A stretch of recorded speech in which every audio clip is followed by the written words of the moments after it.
There can be no independent Poland without an independent Ukraine. Joseph Pilsudski.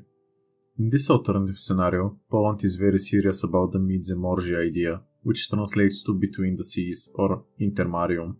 What this idea was about is that all the countries between Germany and the USSR should create a faction, so they don't get influenced or invaded by their stronger neighbors. Initially, this plan was masterminded by Joseph Pilsudski. The plan was to break up the USSR and make new countries based on minorities in the Soviet Union. He wanted to recreate the Polish-Lithuanian Commonwealth at their greatest extent in 1618, but with democratic values. Speaking of the Polish-Lithuanian Commonwealth, here is a coin from the year of 1583. The face of the coin is of Stefan Batory. Hope you find me showing these coins interesting. Now, back to the video. About the time of the Polish-Soviet War in 1920, Pilsudski recognized that the plan was militarily not feasible. Most importantly, the Lithuanians who just got their independence 2 years ago, and Poland had a war in 1920. This war was regarding the regions of Vilnius and Suwałki. After Lithuania lost, ties between the two countries were damaged. The Ukrainians wanted their independent state and not join Poland. They feared that the federation would have created a greater Poland, and Ukraine won't benefit from it. Belarus neither wanted to be independent nor join Poland.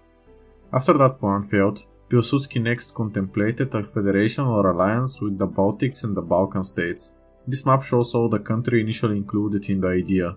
In the end, due to many reasons, only a Polish-Romanian alliance was established beginning in 1921. Pilsudski died in 1935, and with that, the idea was never realized. By that time, Germany became economically too powerful, and Eastern Europe chose to side with the Reich instead of with Poland. In the end, most of the countries in the region were invaded by Germany and the USSR, devastating the region. Here is a map showing all the countries that were invaded by Germany as well as by the USSR. It was the failure to create a strong counterweight to Germany and the Soviet Union that doomed Eastern Europe to their fates in World War II. In the end, we all know how that ended for Poland. Halo, czy nas słyszycie? To nasz ostatni komunikat. Dziś oddziały niemieckie wkroczyły do Warszawy. Braterskie pozdrowienie przesyłamy żołnierzom polskim walczącym na Helu i wszystkim walczącym gdziekolwiek się jeszcze znajdują. Jeszcze Polska nie zginęła. Niech żyje Polska! But what if that changed? What if Poland was serious about the Międzymorze idea and were willing to do territorial concessions just to get other countries on their side? Would they survive the Second World War, and would they thrive in the post-war world? To start off with, the Polish-Lithuanian War should be avoided. Lithuania wanted to capture the region of Vilnius so they can use the city as their capital. Poland went to war for it and won. In this alternative scenario, however, they let the Lithuanians have the city and relations are improved. Secondly, an autonomous province for the Ukrainians is created within Poland.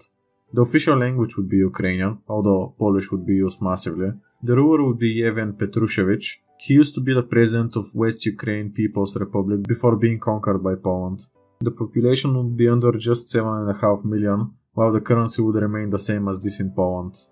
After the war with the Soviets in 1920, they gave up on splitting the rest of Ukraine from the USSR, so they can focus on their second plan, the Balkans and the Baltics. By the way guys, if you like this video, I would strongly appreciate if you leave a like and subscribe. It's gonna help me out a lot, and I will be able to go full time on this project and upload more than once each week. Now, back to the video.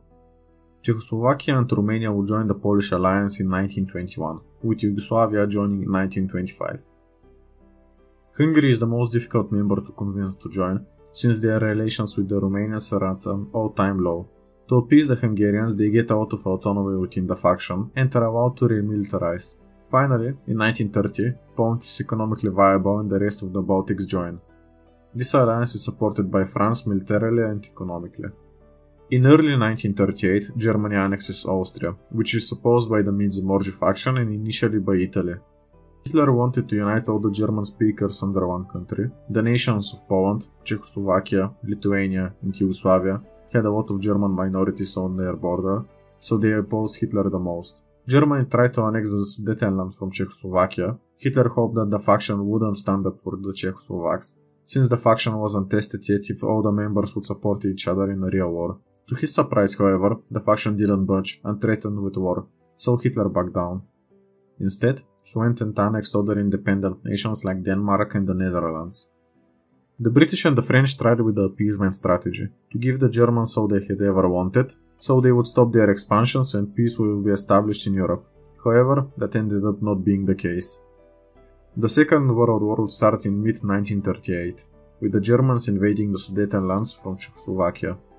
The Intermarium alliance holds their ground and manages to prevent a German blitzkrieg. That would quickly change, since Hungary decides to switch sides. They wanted to regain their borders before the Treaty of Trianon. The only way they can achieve this is going to war with all their neighbors, with German help of course. Meanwhile, the USSR invades Finland, starting the Winter War. After the Finnish were defeated, they heavily start helping the Międzymorze faction, but not joining officially.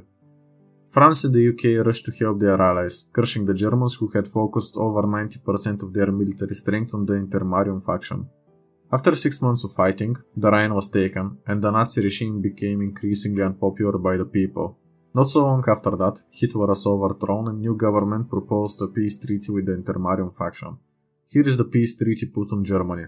The Netherlands, Denmark, and Austria would be released as independent nations. The Rhineland would be occupied for 15 years by the French and the British. Finally, Poland would get Eastern Prussia. A democratic vote would be established in the provinces of Pomerania and Silesia. They would vote if they want to join with Poland or remain in Germany. The USSR would invade Poland in 1939, just after when the Germans had capitulated. This time, the French and the British didn't join the war due to domestic pressure. Instead, they supported the Intermarium faction with weapons and international condemnation for the Soviet aggression. I'll end the video here. Let me know if you want to see a part 2 on this alternative scenario. Will Poland and its allies survive the Soviet aggression? What would their role in the Cold War be? And how would that change the course of history? Let me know in the comments if you want to see that video. Also, watch these 2 videos if you want to consume more of my content.